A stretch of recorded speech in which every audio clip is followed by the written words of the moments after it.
ছাত্ৰ ছাত্ৰীসকল, আজি আমি এগৰাকী মহিয়সী নাৰীৰ বিষয়ে আমাৰ পাঠত পঢ়িবলৈ পাম, যিগৰাকী নাৰীয়ে বিদেশী হৈও আমাৰ দেশত থাকি, আমাৰ দেশলৈ আহি আমাৰ দেশত থাকি আমাৰ দেশৰ হকে কাম কৰিছিল।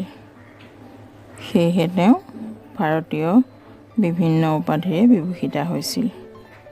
ভাৰতীয়সকলৰ চিৰনমস্য হৈ আজিও তেওঁ আছে। এইগৰাকীৰ নাম হ'ল ভগিনী নিবেদিতা।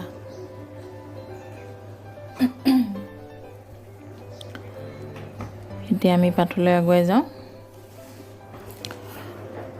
তোমালোকেও কিতাপ উলিয়াই লৈ পাঠটো চাই যাবা আৰু ভাষাটো শুদ্ধভাৱে উচ্চাৰণ কৰিবলৈ মনোযোগেৰে শুনি যত্নপৰ হ'বা।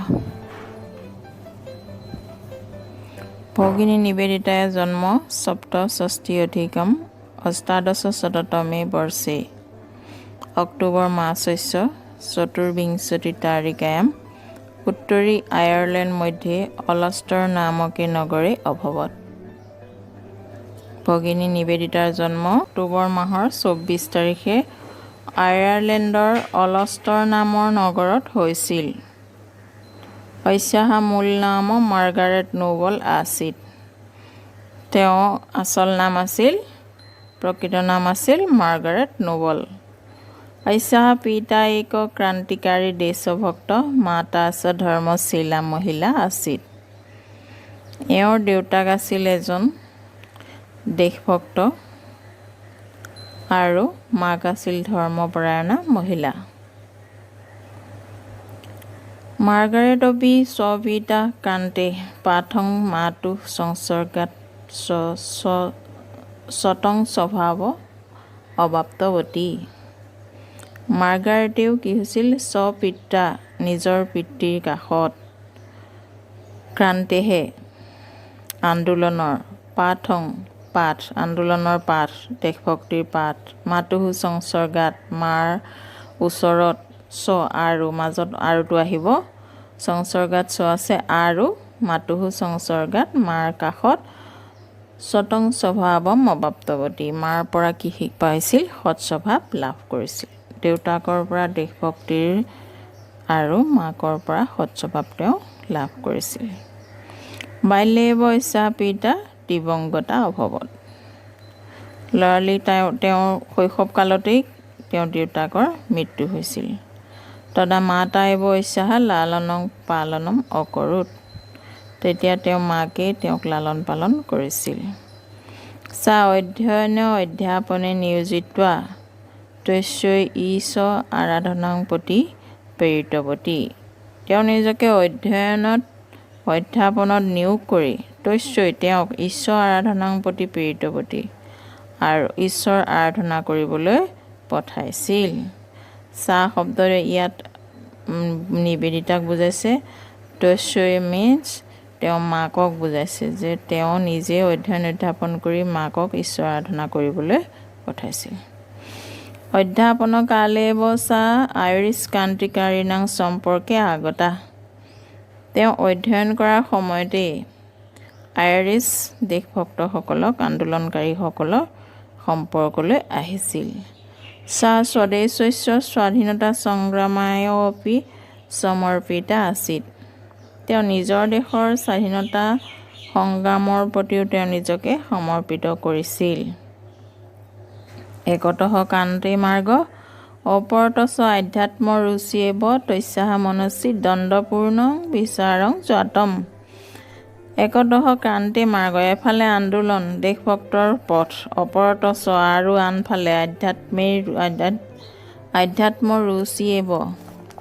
ৰুচিয়েবং আৰু আধ্যাত্মিক ৰুচি অৰ্থাৎ ঈশ্বৰ ভক্তিৰ যি ভাৱ, তস্যা মনসি দণ্ডপূৰ্ণং বিচাৰং জাতম। তেওঁ মনত দণ্ড মানে কাজিয়া কৰিছিল, তেওঁ আন্দোলন কৰিবনে, দেশভক্তি কৰিবনে, তেওঁ ঈশ্বৰ ভক্তি কৰিব, তেওঁ মনত দুদুৰ মুদুৰ ভাৱৰ সৃষ্টি হৈছিল। তদৈৱ সা স্বামী বিবেকানন্দস্য ভাষণং শ্ৰুতৱতী। তেতিয়াই তেওঁ স্বামী বিবেকানন্দৰ ভাষণ শুনিছিল। ভাষণং শ্ৰুত্বা সা মুগ্ধা জাতা। ভাষণ শুনি তেওঁ মুগ্ধ হৈছিল। 95 অষ্টাদশ শততমে বৰ্ষে তস্যাঃ প্ৰথমবাৰং লণ্ডন নগৰে স্বামী বিবেকানন্দেন সহ সাক্ষাৎকাৰম অভৱত। 1895 চনত তেওঁ প্ৰথমবাৰৰ বাবে লণ্ডন নগৰত স্বামী বিবেকানন্দৰ সৈতে সাক্ষাৎ হৈছিল। পুনশ্চ 97 অষ্টাদশ শততমে বৰ্ষে স্বামীনা সহ তস্যা বাৰ্তালাপম অভৱত। আকৌ পুনৰ তেওঁ 1896 চনত স্বামীৰ সৈতে কথা বতৰা হৈছিল। 95 চনত সাক্ষাৎ হৈছিল আৰু 96 চনত তেওঁ স্বামীৰ সৈতে কথা পাতিছিল, স্বামী বিবেকানন্দৰ সৈতে। বাৰ্তালাপেন প্ৰভাৱিত ভূত্বা সা স্বামী বিবেকানন্দং স্বগুৰু অমন্যত।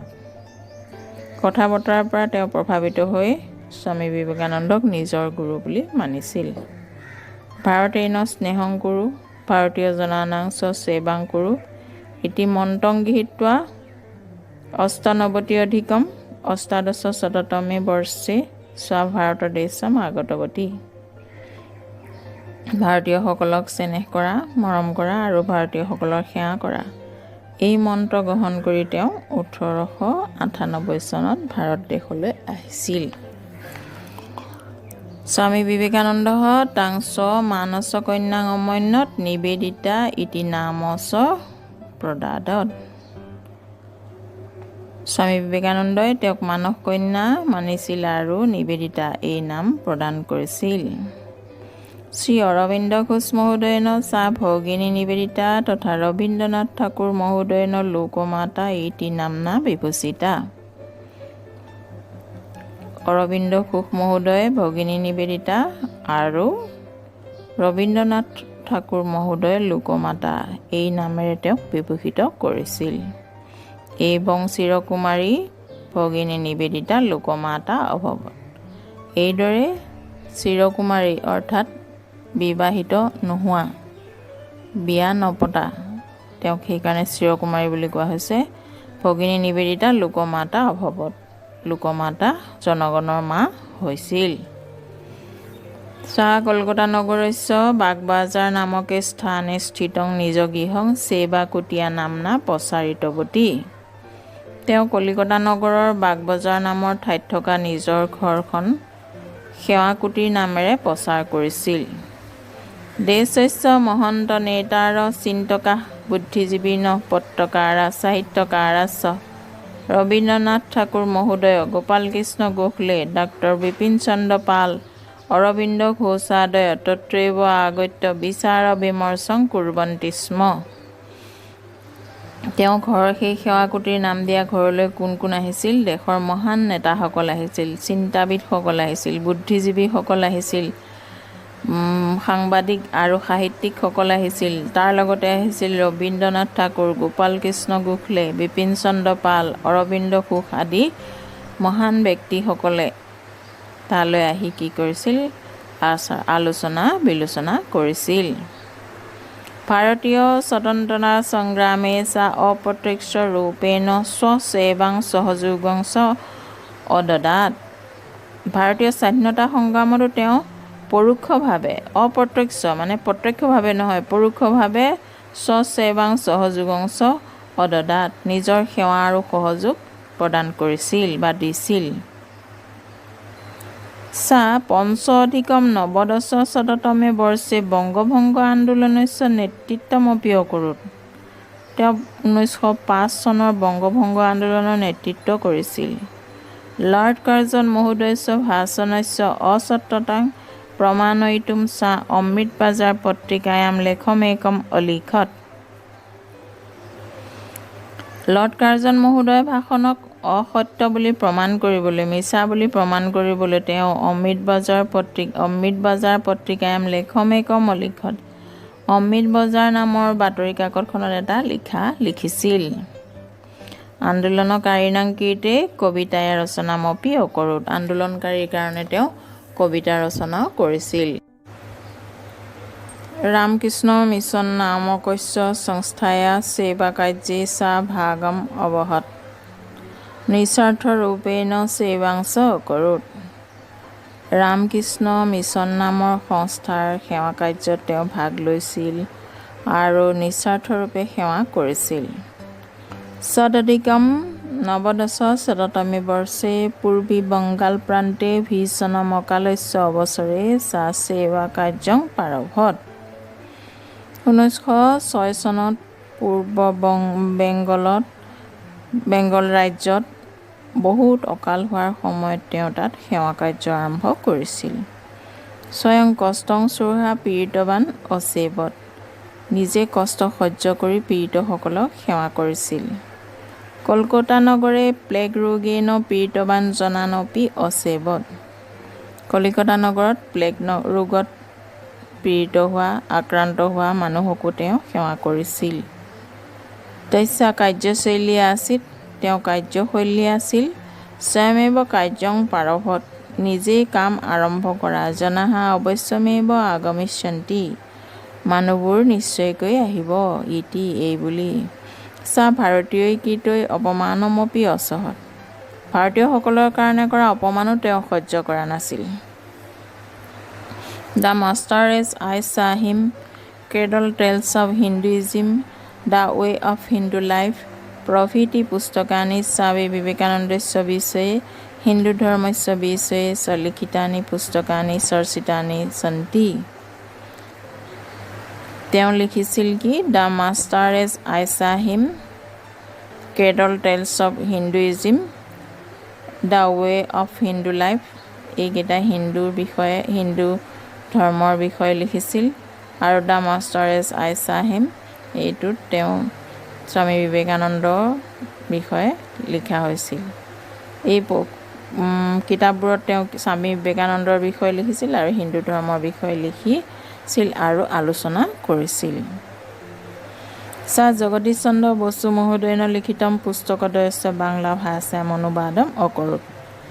তেওঁ জগদীশ চন্দ্ৰ বসু মহোদয়ে লিখা দুখন কিতাপ বাংলা ভাষালৈ অনুবাদ কৰিছিল। ৰবীন্দ্ৰনাথ ঠাকুৰ মহোদয়স্য গৌৰা নামক উপন্যাসোপি তস্যাব প্ৰেৰণায়া পৰিণতি। ৰবীন্দ্ৰনাথ ঠাকুৰে যি গৌৰা নামৰ উপন্যাস লিখিছিল সেয়াও তেওঁৰ প্ৰেৰণাৰে পৰিণতি, তেওঁ প্ৰেৰণাৰ ফলতেই লিখিছিল ৰবীন্দ্ৰনাথ ঠাকুৰে গৌৰা নামৰ উপন্যাসখন।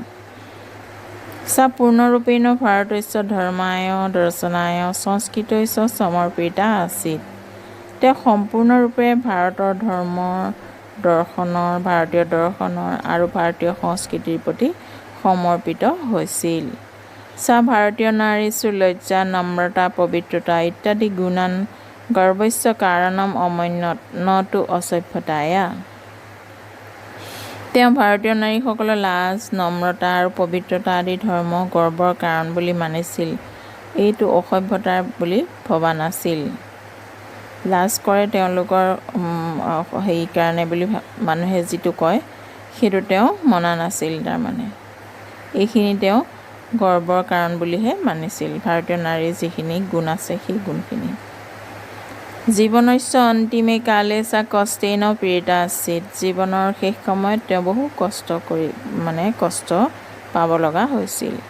জগদীশ চন্দ্ৰ বসু তস্যা ভাৰ্যা অবলা বসু চ, জগদীশ চন্দ্ৰ বসু আৰু তেওঁ পত্নী অবলা বসুৱে ভগিনী নিবেদিতায়া সেৱা অকৰোত, ভগিনী নিবেদিতাৰ সেৱা কৰিছিল। একাদশ অধিকম নৱদশ শততমে বৰ্ষে অক্টোবৰ মাসস্য ত্ৰয়োদশ তাৰিকায়াম সপৰলোকং গতৱতী হিন্দুৰিত্বা তস্যা অন্তিম সংস্কাৰ অভৱত যতঃ হিন্দু ধৰ্মেণ এব বিশ্বস্য কল্যাণং ভবিষ্যতি ইতি তস্য স্পষ্টমতম আছিত। 1911 চনৰ অক্টোবৰ মাহৰ 13 তাৰিখে তেওঁ মৃত্যু হৈছিল। হিন্দু ৰীতিৰে তেওঁ অন্তিম সংস্কাৰ কৰা হৈছিল। যিহেতু হিন্দু ধৰ্মই তেওঁ বিশ্বৰ কল্যাণ হ'ব বুলি তেওঁৰ নিজৰ স্পষ্ট মত আছিল। ইমানখিনিয়ে আমাৰ মহিয়সীগৰাকীৰ বিষয়ে কথনীয় বিষয়ে আমাৰ পাঠটিত প্ৰদান কৰিছে।